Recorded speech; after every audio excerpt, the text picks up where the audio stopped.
I'll start a few words in Hebrew and then we'll move to English. But shalom for all the people that came from all around the world. It's exciting to see you.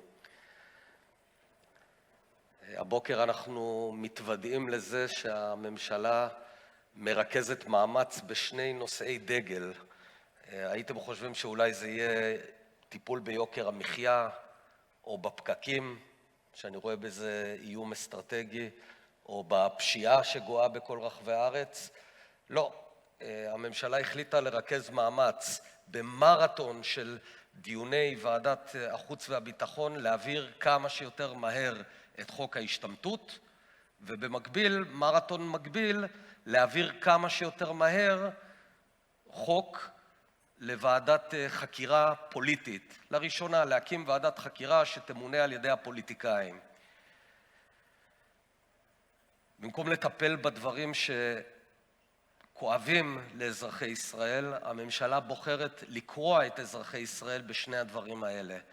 אני אומר בצורה הכי ברורה, בישיבת הממשלה הראשונה של הממשלה שאנחנו נקים, ממשלת האחדות הציונית שאנחנו נקים, ההחלטה הראשונה תהיה לבטל את חוק ההשתמטות. ההחלטה השנייה תהיה להקים ועדת חקירה ממלכתית לחקר מחדל טבח 7 באוקטובר. ההחלטה השלישית תהיה קציבת כהונת ראש ממשלה ל8 שנים, וזה יהיה בחצי שעה הראשונה. ומשם נתחיל. זה יקרה בקרוב, תרימו את הראש. My friends, thanks for coming from all around the world. I served as Israel's Prime Minister, Israel's Defense Minister, Economy Minister, Education Minister, and I had the privilege of seeing Israel from all aspects, from all angles. And something that occurred to me throughout the years, sometimes I feel that the state of Israel is sort of this experiment. I'm a man of faith, maybe a divine experiment of seeing how you take a nation, you place it in the toughest circumstances possible, and you see how it deals with the mess that you throw at it. And each time, let's try it out. It's sort of this divine sandbox of a nation. For example, what do you do with a nation that was dispersed for 2,000 years and comes back to one location, which is its homeland? What do you do in 1948 when within 1 year you double the population because there's 850,000 Jewish refugees from around the world? Which other nation doubled its entire population as a poor nation within 1 year? Then the next experiment, let's see how these guys deal with being in a land without water. Let's see what they do. Well, today 80% of the water that we drink is generated. In fact, we generate so much water that we're providing our neighbors in Jordan with water. And that's despite the fact that we don't have water in Israel.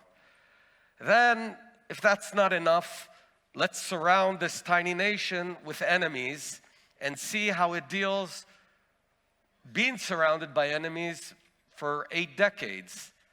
Okay, they did a fine job, but now let's surround them by a circle of hundreds of thousands of missiles, rockets, intercontinental or let's say ballistic missiles, and then these Israelis develop the Iron Dome. So I feel that we are placed again and again in a situation where we have to pave the way for the world, because what hits us later on usually hits the world. Lack of water, asymmetric war, rockets, and now across Europe and the world, people are adapting, nations are adapting and implementing our Iron Dome and Iron Beam system. So I think the next challenge is the challenge of the perfect storm of the confluence of cyber and AI. Because in the past 30 years, we've been dealing with rockets and mortars, physical ones hitting our nation, but that collision, that fusion of cyber and AI presents a whole new order of magnitude of threats.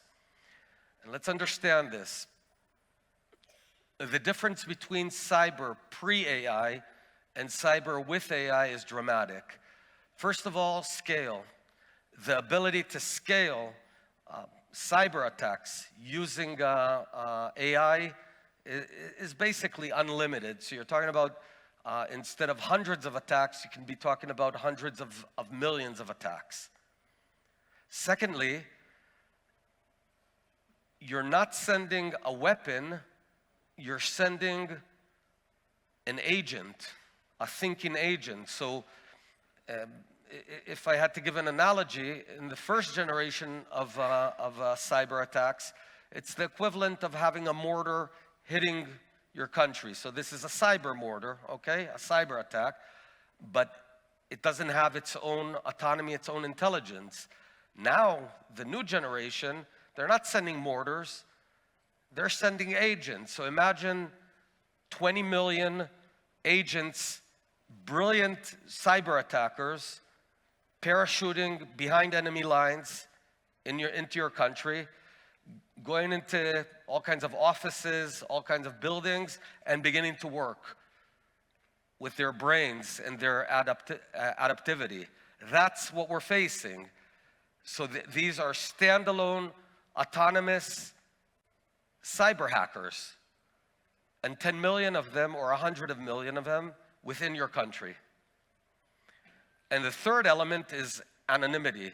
Because of the scale of code, of synthetic data, it'll be almost impossible to identify this because of just the mess that we're going to be in. So we're facing the scale, we're facing the adaptivity of these agents, and anonymity.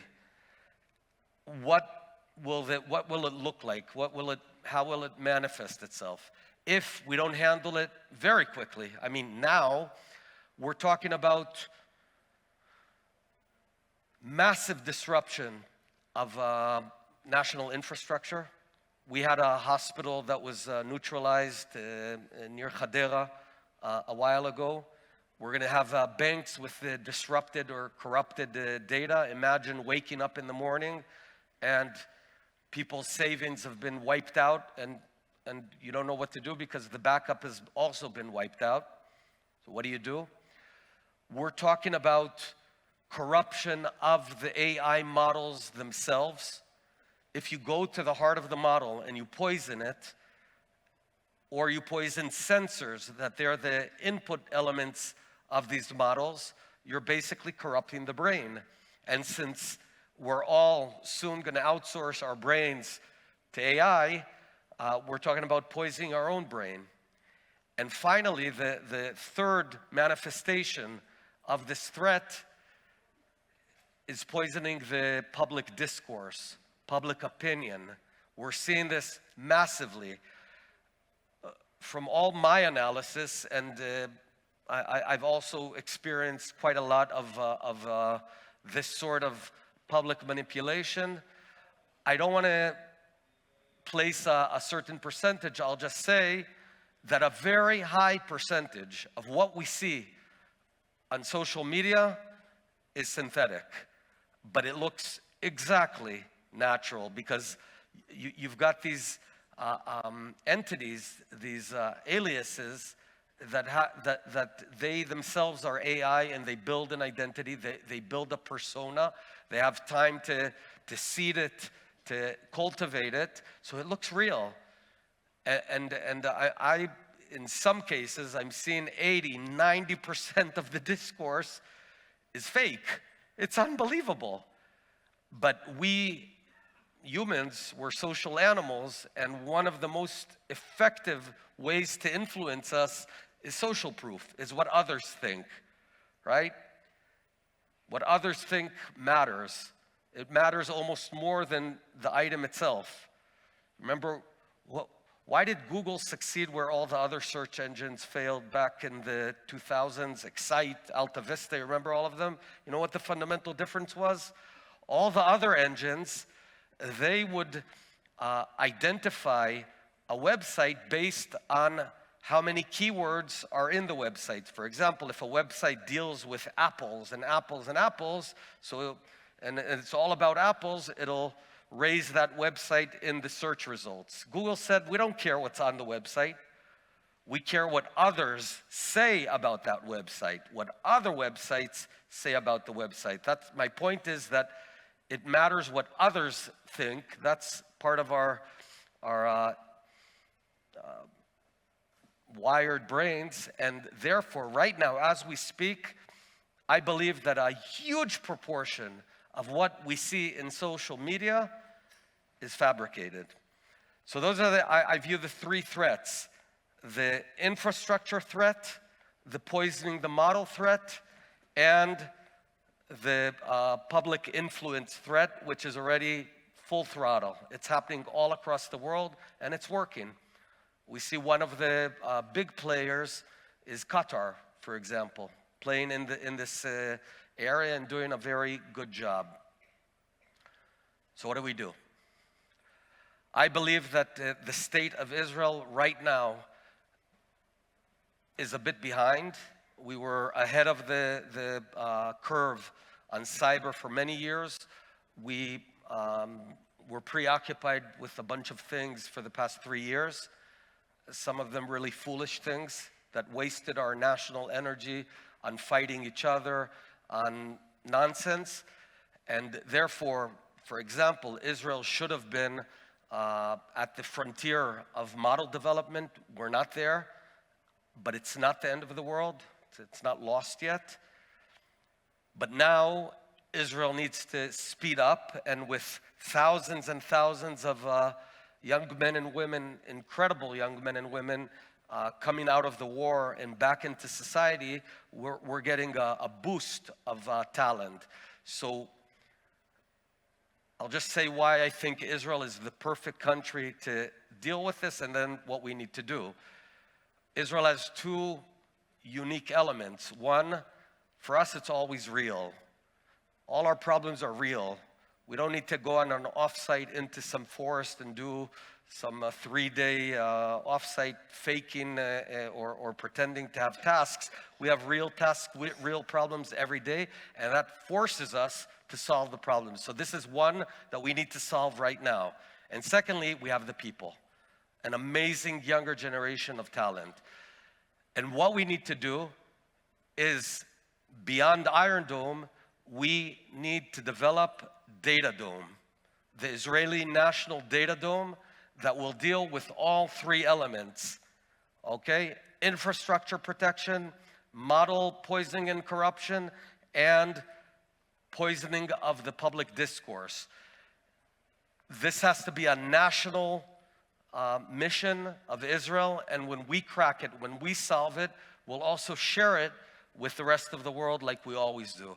I'm confident that once we put together an amazing national unity government, right and left, religious, secular, we set aside all the nonsense and focus on rebuilding Israel, we can do it big time, and it is going to happen. I want to thank everyone. Toda rabba. Thank you.